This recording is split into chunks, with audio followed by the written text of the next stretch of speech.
मलाई चाहिँ टिकटकमा कि सबभन्दा एलर्जी लाग्ने कुरा के भने होइन, म कति मान्छेहरूको पोस्ट हेर्छु है। आफ्नो एउटा फोटो राख्छन् अनि अरूले बोलेको के भिडियोहरू हुन्छ नि त्यसको त्यो साउन्ड राखेर चाहिँ यो दुनियाँ यस्तो रहेछ, मैले यो दुनियाँलाई चिनेँ, कोही गतिला रहेनछन्, का मान्छे यस्तै रहेछन् के भनेर चाहिँ भनिरहेको हुन्छन् त्यहाँ होइन। अनि त्यसपछि त फोटो राखेका हुन्छन्। अरे बाबा, तपाईँ हामी सबैमा गुरु पनि हुन्छ, अपगुरु पनि हुन्छ। हामी कुनै देवता त होइन, भगवान् त होइन होइन।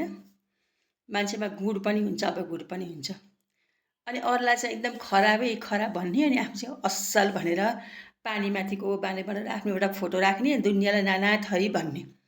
अरे बाबा, तपाईँमा पनि अपगुण हुन्छ, ममा पनि अपगुण हुन्छ। तपाईँमा पनि खराब बानी हुन्छ, ममा पनि हुन्छ। तपाईँमा पनि असल बानी हुन्छ, ममा पनि हुन्छ होइन। अनि आफूलाई चाहिँ एकदम गतिलो भनेर त्यस्तो फोटो राखेपछि सबैभन्दा मलाई संसारमा एकदम रिस उठ्ने चाहिँ त्यो हो क्या। रिस उठ्नु अपगुण हो नि त, ममा अपगुण भयो कि भएन। अनि गुण पनि त छ नि होइन त्यस्तै क्या। त्यसरी लेखेको चाहिँ मलाई एकदमै मन पर्दैन क्या। अर्कालाई चाहिँ नाना थरी दुनियाँ चिने, संसार चिने, संसारका मान्छे यस्ता रहेछन्, कुनी के रहेछन्, के अरे किन चिन्नु पर्छ? तपाईँ असल बन्नुहोस्, आफ्ना भएभरका सम्पत्ति सबै अर्का मान्छेलाई नलुटाउनुहोस्। कलियुग यो, भएभरको सम्पत्ति अर्कालाई लुटाएपछि फिर्ता आउन पनि सक्छ, नआउन पनि सक्छ। पहिला आफै होसियार भन्नुहोस् न। आफ्नो भएभरको सम्पत्ति अर्कालाई सबै दिने, भएभरको सर्वस्व दिने, अनि मलाई यस्तो गरे, किन दिन पर्यो? अलिअलि ठिक्क व्यवहार गर्नुहोस् न होइन र। अनि त्यसपछि के भनेको छ, दुनियाँलाई चिने भनेको छ, तपाईँलाई पनि त अरूले चिनेका हुन्छ नि होइन र।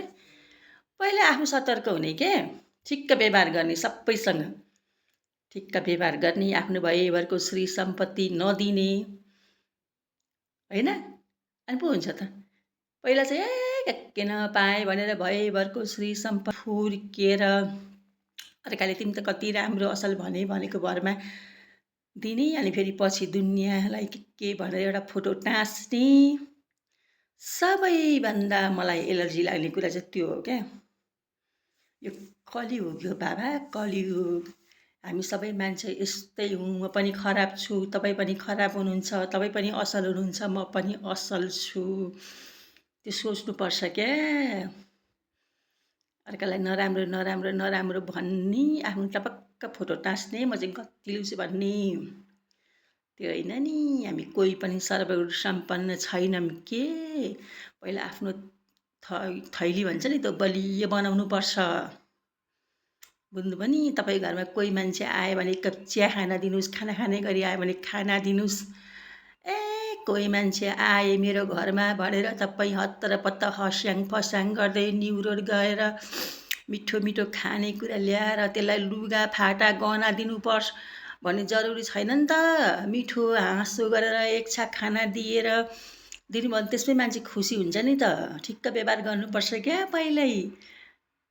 अब कोही तपाईँ घर मान्छे आए, न्युरोड गए, टन्न सपिङ गराइदिनु भयो, त्यसलाई सुन किनिदिनु भयो अरे, अनि तपाईँ उसको घरमा जानु पऱ्यो, उसले दिन सकेन र दुनियाँ चिने भन्ने मिल्छ? त्यस्तो होइन नि त। ठ्याक्क व्यवहार गर्नुपर्छ पहिलेदेखि नै। अनि टुसुक्क एउटा फोटो टाँसेर दुनियाँलाई नाना थरी भन्ने होइन के। हामी सबै उस्तै हौँ, सुरुदेखि नै ठिक्क व्यवहार गर्ने, बुझ्नुभयो नि। आफ्नो थैली बाँधेर राख्ने, अर्कालाई सबै श्री सम्पत्ति दिएर मरिमरि आफू नखाइ नखाइ दिने, अनि पछि दुनियाँ चिने भन्ने होइन के। कस्तो लाग्यो त मेरो कुरो? आफूलाई चाहिँ एकदम असल भनेर दुनियाँ चिने, सारा दुनियाँ चिने भन्दै लेख्ने होइन नि त। हामी सबै मान्छेमा असल गुण पनि हुन्छ, खराब गुण पनि हुन्छ, बुझ्नुभयो नि।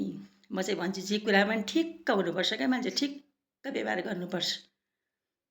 त्यस्तो हो क्या कुराकानी। अर्कालाई म त दोष दिएर हुँदैन नि त। कस्तो लाग्यो त मेरो कुरा? मैले त आफ्नो मनमा लागेको कुरा भने है। ममा त छैन, गुनै गुण पनि छैन, अब गुण पनि छैन। ठिक्क मान्छेमा जस्तो हुनु पनि त्यस्तै छ। मेरो घरमा कोही मान्छे आयो भने चिया खान दिन्छु, खाना खान दिन्छु होइन। हद्दा घरमा केही तरकारी छैन, मिठो छैन भने ल्याएर मिठो मिठो मसिनो खुवाउँछु। तर मेरो घरमा मान्छे आए भनेर तिनीहरूलाई गएर न्यु रोडमा गई गई सपिङ गराएर गहना किनेर मिठो मिठो गुदपाक ल्याएर म खुवाउँदिनँ नि त। त्यस्तो हो नि त, ठिक्क व्यवहार गर्नुपर्छ। अनि त्यसबाट फेरि मलाई पनि यसै गरून् भनेर आश गर्नु हुँदैन क्या। त्यस्तो हो क्या। कस्तो लाग्यो त मेरो कुरा? राम्रो लाग्यो कि लागेन? म त यस्तै छु है। म त खराब पनि छु, असल पनि छु। कुरा बुझ्नुभयो नि? हस् त, बाई बाई। ओम शान्ति।